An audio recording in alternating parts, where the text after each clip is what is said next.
Now इसके पहले कि मैं आगे की बातें रखूं, मैं चाहता हूं कि थोड़ा सा बेस बना लो। बेस समझते हैं आप लोग? फाउंडेशन, बुनियाद, ठीक है ना। मुझे कम से कम 30 साल के आसपास, 29-30 साल के आसपास मेरी सेविकाई को हो चुके हैं, ठीक है ना। इन सेविकाई करते करते करते अभी तक, जो अभी मैं बैठा हूं आज 2021 अगस्त 1 तक मैं बहुत इंटरनेशनल और नेशनल दोनों की बात कर रहा हूं। ये ऐसा व्यक्ति है, मैं नहीं कहूंगा 100%, लेकिन तकरीबन मैं देख चुका हूं, सेवकों को मिल चुका हूं, छोटी बड़ी सेविकाएं देख चुका हूं, पर्सनली उनके साथ बैठकर मीटिंग में अटेंड होकर फेस टू फेस बातचीत करते, एक प्लेटफॉर्म पे उनकी प्रीचिंग, मेरी वर्शिप, ऐसे करते हुए मैं अपना वक्त उनके साथ बिता चुका हूं। उस अनुभव के साथ बातें करूंगा आज, उस अंडरस्टैंडिंग के साथ बातें करूंगा आज। साथ ही साथ वचन क्या कहती है, ये लोग क्या करते हैं, बाइबल दे देना, वचन खोल के देना, क्या कहती है, ये लोग क्या करते हैं, टोटल 90% अपोजिट है। तो मैं वापस कहता हूं कि इस पुस्तक, जिसको बिबलिया कहते हैं ग्रीक वर्ड में, यूनानी भाषा में बाइबल बुक्स, ठीक है ना, तो इसके अंदर पवित्र आत्मा के बारे में क्या लिखा है, पवित्र आत्मा क्या चाहता है, कैसे कार्य करता है, इन बातों को आपके बीच में एक अलग एंगल आज रखूंगा। पवित्र आत्मा के ऊपर बहुत बातें होती है, मैं खुद भी बहुत बातें कर चुका हूं, बहुत प्रचार होते हैं, बहुत प्रचार कर चुका हूं। तो आज जितने भी अभी फेसबुक और यूट्यूब पे लाइव हैं, रिक्वेस्ट है कि आखिर तक बने रहना, बातों को समझना, उसके बाद आप जो है अपने जीवन को जांचना कि जिसको हम पवित्र आत्मा कहते हैं वो क्या चीज है, वो क्या चाहता है, वो क्या कार्य करता है, कैसे कार्य हमसे करवाना चाहता है। अगर इस क्षेत्र में आप नहीं समझे, बेड़ा गर्क करोगे खुद का भी और मसीह की देह को भी खराब कर जाओगे। और लिखा है ना लूका 17:1 में, लूक 17:1 लिखा है, ठोकरों का लगना जरूरी है। मैं क्या करूं, अभी मेरे दिमाग में कुछ क्लिक हो रहा है, मतलब कुछ बातें ऐसी जा रही हैं जो मैं देखता हूं फेसबुक, यूट्यूब, और पहले जब आमने सामने होते थे तभी। ऐसे ऐसे लोगों को हंसी भी आती है, अदर साइड में गुस्सा भी आता है। ऐसे ऐसे लोगों को मैंने प्रचार करते हुए देखा है पवित्र आत्मा के बारे में, जिनको पवित्र आत्मा की बारे में और उनकी मिनिस्ट्री के बारे में ABCD का नॉलेज नहीं है। विदाउट नॉलेज कॉन्फ्रेंस कर रहे हैं, स्टडी दे रहे हैं, कहते हैं कि स्कूल ऑफ होली स्पिरिट, ऐसा कुछ टाइटल रखते हैं, गजब गजब का टाइटल रखते हैं पवित्र आत्मा को लेकर। जब मैं देखता हूं कुछ लीफलेट्स को फेसबुक, यूट्यूब पे, तो दिमाग में प्रश्न उठता है, इसका ढांचा ही हिला हुआ है डॉक्ट्रिन में, पवित्र आत्मा के बारे में क्या सिखाएगा। तो कहते हैं ना, उस पेड़ के फल की आप अपेक्षा कर ही नहीं सकते जिस पेड़ का जड़ ही खराब है। ये समझ रहा होगा। तो आप जब मुझे सुन रहे हैं, मैं तो हमेशा कह रहा हूं कि मैं कोई भी स्टेटमेंट, और मैं अभी रखूंगा कम से कम 8 बातें मैं रखूंगा अभी, ठीक है ना, मैं विदाउट स्टडी, कॉन्टेक्स्ट की स्टडी, ट्रांसलेशंस की स्टडी, तब क्या हुआ था, हिस्ट्री में क्या हुआ था, क्रिटिक्स क्या कहते हैं, XYZ कंप्लीट, उसके बाद मैं आता हूं। जब मेरा स्टेटमेंट में रखता हूं, तो जिसकी जड़ें खराब है ना, उनकी तादाद आज 90% है। तो वो 90% मेरे वीडियो को, मेरे प्रचार को, मेरे स्टेटमेंट्स को, जो कि इसमें से होता है, डंके की चोट पे ओपन चैलेंज, मेरा एक भी स्टेटमेंट वचन के बाहर अगर हो गया तो निकाल के बता दे कोई।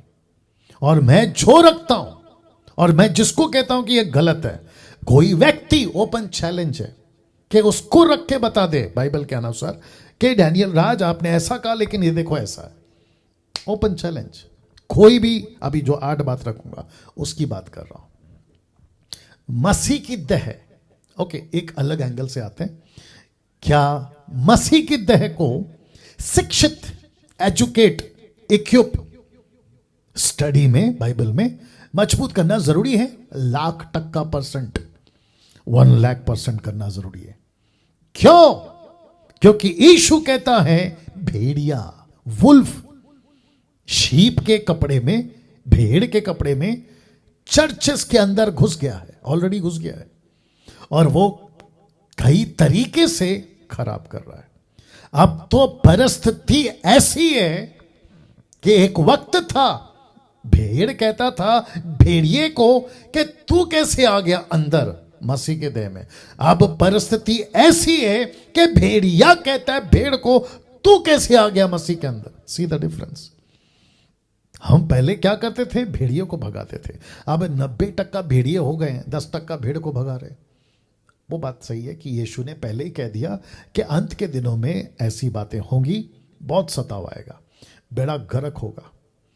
तो शिक्षित, इक्विप, एजुकेट, जागरूक, अवेयरनेस, सही शिक्षाओं की, और विशेषकर पवित्र आत्मा के बारे में। हालांकि बहुत टॉपिक है, लेकिन मैंने सिर्फ एक एंगल आज लिया है। वो एंगल क्या है आपके बीच में अभी यहां से शुरू करूंगा। तो लिखा है 8 कार्य जो पवित्र आत्मा नहीं करवाता। वाह वापस कहता हूं, ठीक से पढ़ लेना, इसी के ऊपर बात करूंगा आज। लिखा है 8 कार्य जो पवित्र आत्मा नहीं करवाता। तो जब मैं एक एक करके बोलता जाऊंगा, एक एक पॉइंट रखता जाऊंगा, ओपन चैलेंज अभी भी दे रहा हूं कि मुझे कोई, मैं जो पॉइंट रखूंगा उसके ठीक अपोजिट में रेफरेंस रखकर मेरे स्टेटमेंट को गलत साबित करके बता दो। और मैं आपको अभी से कह रहा हूं, ये नहीं कर पाएंगे, नहीं कर पाएंगे, नहीं कर पाएंगे, क्योंकि जिसको 18 पता है उसको तुम 17 की टीचिंग नहीं देना, 19 की दे दो। तो जो रास्ते से गुजर चुका है मैं, रास्ता ऐसे होता है भाई साहब, रास्ता वैसे होता है, मत सिखाओ यार, मैं जा चुका हूं। ये घमंड की बात नहीं है, ये एजुकेशन की बात है। या कुछ लोग को नहीं समझ में आता, नमस्ते हमारा काम चलता रहेगा, ठीक है ना। तो आप लोग जितने भी अभी लाइव देख रहे हैं, आप अभी इस बात पे सुनने जा रहे हैं, इस विषय पे सुनने जा रहे हैं कि 8 कार्य जो पवित्र आत्मा नहीं करवाता। ये आपके दिमाग में अभी बात आनी चाहिए। तो सब लोग तैयार हैं? जी हाँ। अब यहां से मैं शुरू करूंगा, और इसकी PDF फाइल मसीह मंथन का जितना भी ग्रुप है, नेशनल, इंटरनेशनल और SSD का ग्रुप, सब में शेयर किया जाएगा। तो फोकस करिएगा। लेकिन इसके पहले कि 8 कार्य जो पवित्र आत्मा नहीं करवाता, कुछ वचन आइए पढ़ लेते हैं। पहला कुरिन्थियों 14वां अध्याय वचन 32 और 33, इंग्लिश में 1 Corinthians chapter 14 verse 32-33, ठीक है ना, 32-33। क्या लिखा है आइए पढ़ते हैं। बहुत गजब की बात लिखी है पौलुस साहब ने मेरे को थोड़ा बोलने दीजिए। पौलुस साहब जब मिनिस्ट्री करते थे ना, तो उन्होंने कम से कम 14 लेटर्स को लिखे। अलग बात है कि बहुत लिखा होगा, लेकिन अभी डेटा तो 14 का ही कलेक्ट हुआ है, ठीक है ना। बहुत सारी बातें सिखाई होंगी। तो मिनिस्ट्री करते करते, चर्च प्लान करते करते अद्भुत कलीसियाएं स्थापना की है। किसने? पौलुस ने। ऐसा महान प्रभु का दास था वो, ठीक है ना। मिनिस्ट्री करते करते, सेवा करते करते, जब वो वापस जाते थे ना विजिट के लिए, जिसको कहते हैं फॉलोअप लेना, विजिट लेना, यार सब ठीक है, ओके, यहां ठीक है, ओके, ये कैसा कर रहा है, ओके, ऐसे करते करते एक चैप्टर ऐसा आ गया, और वो रिकॉर्ड हो गया 14वें अध्याय में। तो 14वां अध्याय 1 से लेके 40 तक का वचन है। इतना लंबा चैप्टर लिखा है उन्होंने।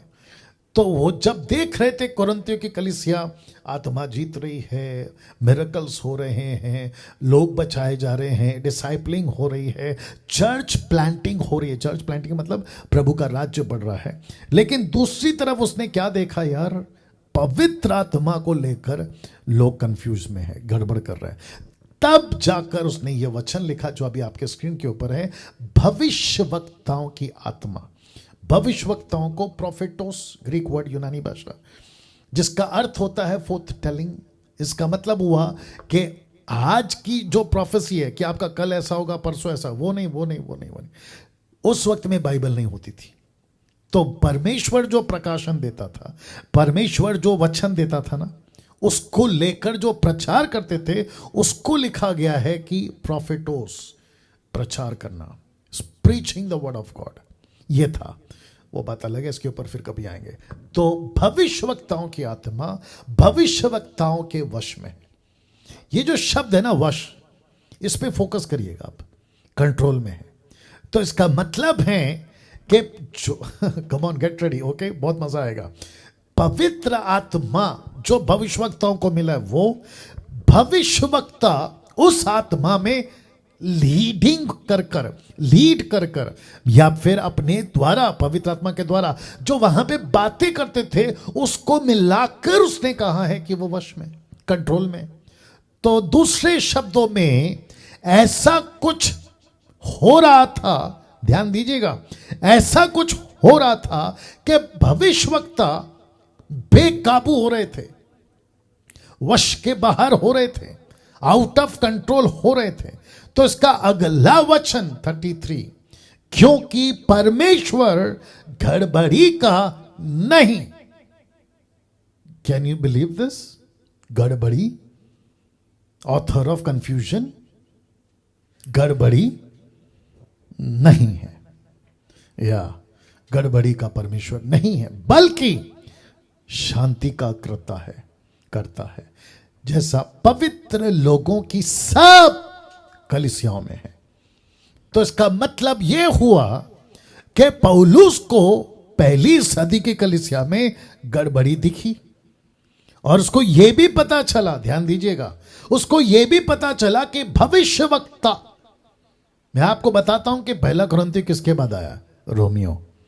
यह बात अलग है कि ऑर्डर में पहला रोमियो, फिर पहला कुरिन्थियों, दूसरा कुरिन्थियों, गलतियों, इफिसियों, फिलिपियो, कुलुसियों, ऐसे करके आप आगे जाओगे, ठीक है ना। पहला थिस्सलुनीके, दूसरा थिस्सलुनीके, पहला तीमुथियुस, दूसरा तीमुथियुस, तीतुस, फिलोमेन, हिब्रू, या आपको पहला पत्र, दूसरा पत्र, पहला यूहन्ना, दूसरा यूहन्ना, तीसरा यूहन्ना, यूदा, प्रकाशित वाक्य। You got the point? ध्यान दीजिएगा। उसको पता चला कि भविष्यवक्ता मतलब प्रीचर्स, जो वर्ड ऑफ गॉड को सिखाते हैं, क्योंकि पहला कुरिन्थियों के बाद अगर आप हिस्ट्री भी चेक करेंगे ना कि कौन सा लेटर कब लिखा, तो विकिपीडिया थोड़ा थोड़ा आपको मदद करेगा, ठीक है ना, वो बात अलग है। इफिसियों की किताब जो गलतियों के बाद आती है, उसमें लिखा है कि फाइवफोल्ड मिनिस्ट्री क्या होती है, apostle, profit, pastors, evangelist, teacher, के बाद में आया। लेकिन इसको अभी लिखना था क्योंकि तभी उसको प्रकाशन नहीं मिला होगा। फाइवफोल्ड मिनिस्ट्री क्या होता है, पवित्र आत्मा ने बाद में दिया होगा। लेकिन पौलुस कहता है कि मैं क्या देख रहा हूं कि भविष्यवक्ता आउट ऑफ कंट्रोल हो रहे हैं, उनकी प्रीचिंग बेकाबू, बेलगाम घोड़ा, खुला सांड ऐसा वाला, ठीक है ना।